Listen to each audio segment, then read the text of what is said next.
मुझे ये श्राप दे देगा।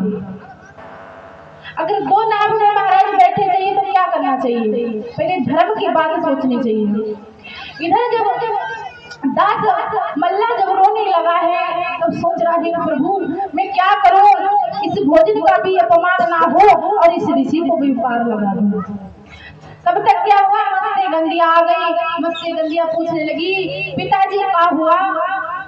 तो दास जी कहने लगे है पुत्री, अगर हम भोजन को अपनी आंखें से हटाता हूँ तो भोजन का अपमान होगा। अगर मैंने ऋषि को पार नहीं लगाया तो ऋषि मुझे श्राप दे देगा। तो मस्ते गंदिया कहने लगी अरे पिताजी ये तो बड़ी छोटी सी बात है, आपने मुझे नाम चलाना सिखाया है। और महाराज ये सत्य बात है क्या? ये सत्य बात है कि घर में किसी का अगर कोई डॉक्टर हो तो उसका बेटा को बुखार आ जाए, किसी को बुखार आ जाए, दवा लेने आए तो कहेगा भैया इतना जरूर कहेगा पैरासिटामोल टैबलेट खा लो आपका बुखार ठीक हो जाएगा। अगर किसी का प्रधान है तो प्रधानी की बात बताएगा। इसीलिए मस्ते गंदिया ने कहा कि पिता आपने मुझे नाम चलाना तो सिखाया है, आप ऐसा करिए आप भोजन को ग्रहण करिए और मैं उस ऋषि को पार लगा देता हूँ। और मस्ते गंदिया महाराज बड़ी सुंदर थी, 16 वर्ष की थी, उसके नैन बड़े कटीले थे, छबीदार थे, बड़ी प्यारी लग रही थी। इधर ऋषि मुनि से कहा कि चलो आपको हम पार लगा देंगे। इधर परारस ऋषि उस नाव में बैठ गए और मस्ते गंदिया नाव को चलाने लगी। पर महाराज जो परारस ऋषि थे उनके मन में भावना गलत जागने लगी। क्या? उनके मन में भावना जागने लगी कि ये नारी बड़ी सुंदर है, इसके साथ मुझे संभोग करना चाहिए।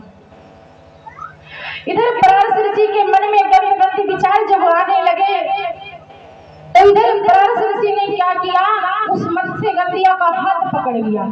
जैसे हाथ पकड़ लिया मत्स्य गंदिया पैरों पे गिर गई। हे प्रभु ये क्या कर रहे हैं? मैं तो ये तो छोटी सी मल्लाह की पुत्री है, आप क्या ज्ञानी अज्ञानी हो? और हम छोटी जात में हमने जन्म लिया है और अगर आप ही दुनिया में भक्षण करने लगोगे तो आप लोगों को कौन मानेगा? आप ऐसा करो मेरे हाथ को छोड़ दीजिए। परारस ऋषि ने छोड़ दिया हाथ को। जब कुछ बीच धार में आगे पहुंचे तब फिर उनके हाथ पकड़ लिया। कहने लगे प्यारे अब हम तुमसे दूर नहीं रह सकते हैं, मेरी मन की इच्छा पूर्ण करो नहीं हम अपने प्राणों को त्याग दूंगा।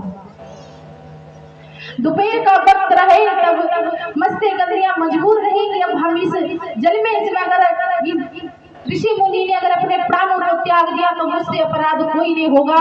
अगर ये मेरे साथ में भोग करता है तो ये सब प्रभु की लीला है। और कहते हैं बिना प्रभु की लीला कि बिना कुछ नहीं पत्ता भी नहीं हिलता है। इधर मस्ते गंदिया कहने लगी है ऋषि मुनि तुम मेरे साथ में कुछ भी कर सकते हो कि जो आज दोपहर का वक्त है, जो सूर्यदेव है अब वो देख रहे हैं, वो आपको कभी माफ नहीं करेंगे।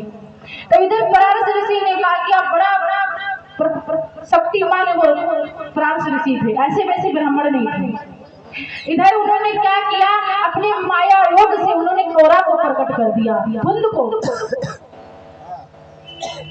जब धुंध को प्रकट किया उसी दिन से महाराज जब सुबह के वक्त हम उठते हैं जब कोहरा पड़ता है उसी दिन से उस कोहरा को प्रकट परारस ऋषि ने किया था। इधर मत्स्य गंदिया कहने लगी आपने सूरज को ढक दिया है, जो जल में वरुण देव है आपको वरुण देव कभी माफ नहीं करेंगे। तो इधर परारस ऋषि ने कहा किया उसे जल पे चादर डाल दी। क्या?